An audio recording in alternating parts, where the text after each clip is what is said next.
Hello once again, Cecil County and the world. It is November the 17th, Monday. Rob Chirnside here with the Cecil County TV weekly show.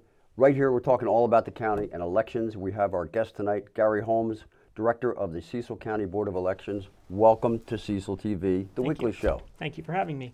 Gary, you know, we kind of cruised through November 4th when everybody else had election. We didn't have much going on, did we? No, we had no elections in the state of Maryland this year. However, we have them coming up soon in the summer. Next year will be our gubernatorial election. Okay. So you in the Board of Elections, you're the director. You guys do a lot of things that are very important for the integrity and the smooth functioning of our elections. What is really the role of the Board of Elections? Board of Elections administers the elections for the county and for the state election offices that are open. We take care of the primary and general election. We are busy throughout the year, even on non-election years. There's always something to do. We're constantly updating the voter rolls because of death notices, driving MBA notices. There's constantly things to be done. So, because I know when I go in to vote, I go in and I go up to a little desk and somebody asks me my name and my address and stuff like that. That's an election judge, right? Yes. We need about 350 election judges for every election, and we're very fortunate in that we're able to usually acquire that. And they provide a very valuable role. If we didn't have the wonderful election judges that we have, we couldn't offer the very secure and efficient elections that we've been able to successfully run. That's good to hear that, because some folks have said otherwise, and it's just not so in Cecil County, is it? No, I can honestly say since moving into this position that we dot every I and cross every T. There are so many checks and balances in place. People can feel very secure no matter what your political beliefs are, that we're doing our best in Cecil County and within the state of Maryland to make sure that the elections are very safe and secure and that everyone gets the chance to vote. And people can vote. They have options in voting, right? They don't have to just go election day to like the middle school like I go to. No, you can do a mail-in ballot, drop it off at a drop box. You can also go to early voting for both the primary and the general election. There's always early voting available at 2 locations for multiple days. And then, of course, those people who are very traditional like to wait till election day and vote there at your polling place. So we have 19 polling places. I think that's when the best snacks are out, election day. Could be. It's been my experience. Anyway, so there are 5 drop boxes if people want to do a mail-in ballot, right? Well, you can either mail it in or take it to a drop box. The drop boxes are always on camera and well lit. They're locked. They're emptied regularly, and they're very secure, and you can just drive by and slip it in. So any of this information that you're sharing tonight and that it's out there about elections, they can go to. You can look at our website, which is part of the Cecil County government website. You can also email us at voting@cecilcountymd.gov or call our office, 410-996-5310, and we can help you with whatever it is you need. Okay, so here we're coming up on June 23rd, the first of the primaries, I guess it is. Yes. And you have you said 350, 360 judges out there. If a person wanted to be a judge, it's a paid position, right? It's definitely a paid position. Not only that, we also pay for 3 hours of training. You'll receive $50 for 3 hours of training. And then depending on what position you're chosen for, either regular election judge, provisional judge, or chief judge, the pay differs. Our chief judges are most experienced. They're receiving the most pay. They have a lot of responsibility. Provisional judges take care of special needs that occur during election day, issues that people may have with their ballots, whatnot.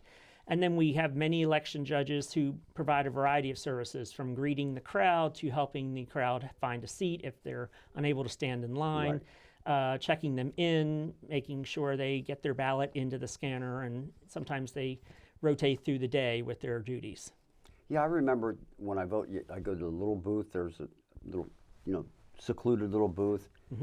I mark things with pencil and I give it to some guy and he does something else. He puts it in a machine. That's the scanner, right? It's a scanner. So all the ballots are marked with a pen. They're all paper ballots. And yes, you put it through the scanner and it gets counted. And that's what counts, the scanner. Yes, the scanner counts the votes for us, and at the end of the night, we usually have a total which gets uploaded to the state.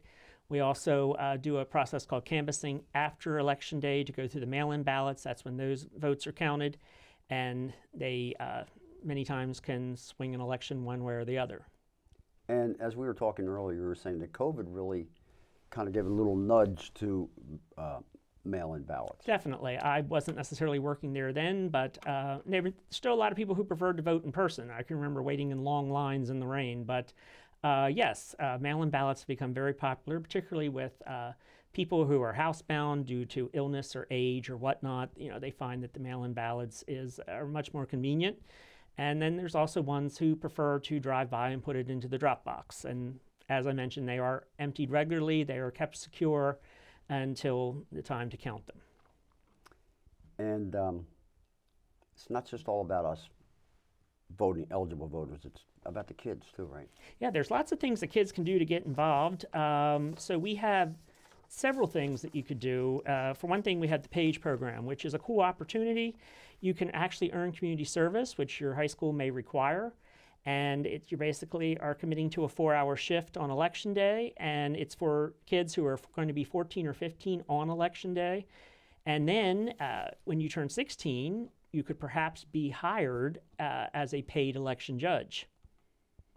So a smart kid might be a page to build up that little resume, and then they're going to get that big money and work for their community and do their political duty at 16. Exactly. It's a great learning opportunity, get kids excited and involved, and you know, it's great to get started early.